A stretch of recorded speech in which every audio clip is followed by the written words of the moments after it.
Parlons de choix, parlons de fiançailles, parlons de mariage. Ce matin, nous voulons parler d'un thème très important.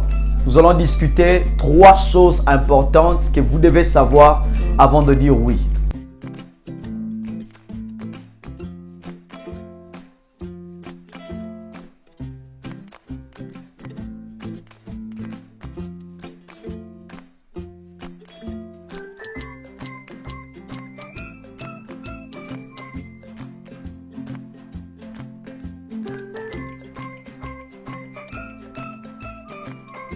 Trois choses importantes que vous devez savoir avant de dire oui.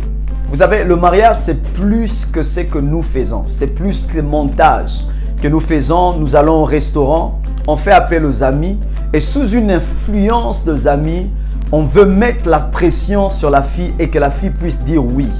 Des fois, plusieurs filles tombent dans cette situation et elles n'ont pas de choix. Elles ne veulent pas aussi te ridiculiser. Et elles finissent par dire oui alors que dans l'intérieur, elles devaient encore avoir le temps pour réfléchir.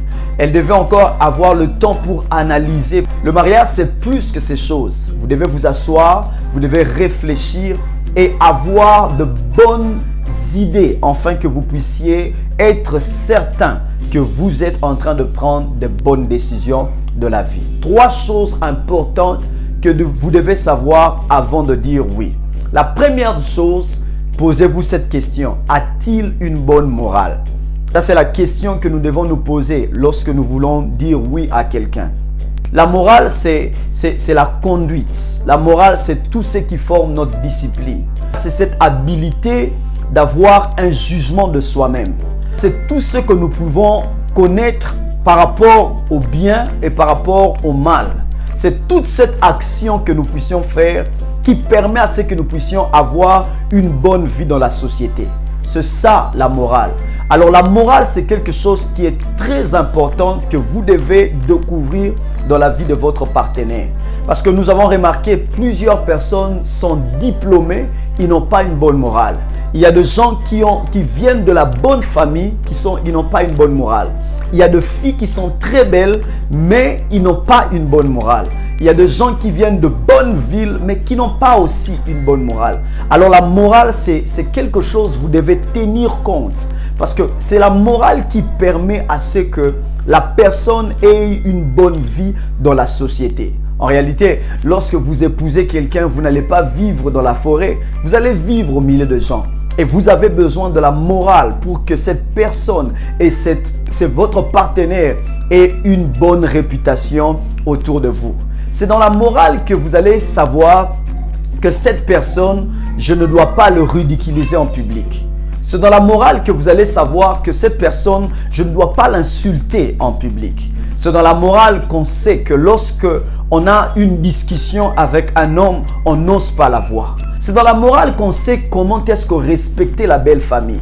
C'est dans la morale, on sait comment est-ce que honorer le beau-père. Comment est-ce qu'il ne faut pas insulter lorsque vous avez des discussions. Tout ça, ça fait partie de la morale. Alors, très important, vous devez vous poser cette question, a-t-il une bonne morale? La deuxième question, a-t-il une bonne base religieuse? Vous savez, l'homme grandit et apprend dans 4 cadres de la vie. L'homme grandit à partir de la famille.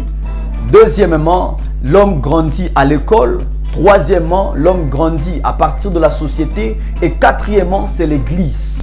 L'église joue un rôle très important dans la vie d'un homme. Vous devez savoir le background, vous devez savoir le passé, la base de la personne au sujet de la religion. Est-ce qu'il a la crainte de Dieu? Quel genre de relation a-t-il avec la parole de Dieu? Parce que la Bible, c'est tout ce qui forme à ce que nous puissions avoir une connaissance de certaines choses interdites. C'est dans la Bible que nous apprenons comment est-ce qu'il faut aimer. C'est dans la Bible que nous apprenons comment est-ce qu'il ne faut pas être jaloux. C'est dans la Bible qu'on comprend comment est-ce qu'il faut se réjouir même lorsque nous n'avons pas. C'est dans la Bible qu'on comprend comment est-ce qu'il faut se contenir même dans la pauvreté. Tout ça, c'est la Bible. Une bonne base religieuse fera en sorte que vous puissiez faire de bons choix dans votre vie. Posez-vous cette question. Quelle église il fréquente? Qui est son pasteur? Qui est son président de la jeunesse? Qui est son ami? pour que vous puissiez savoir la bonne base religieuse de cette personne. Et tout ça va permettre à ce que vous ayez un mariage réussi.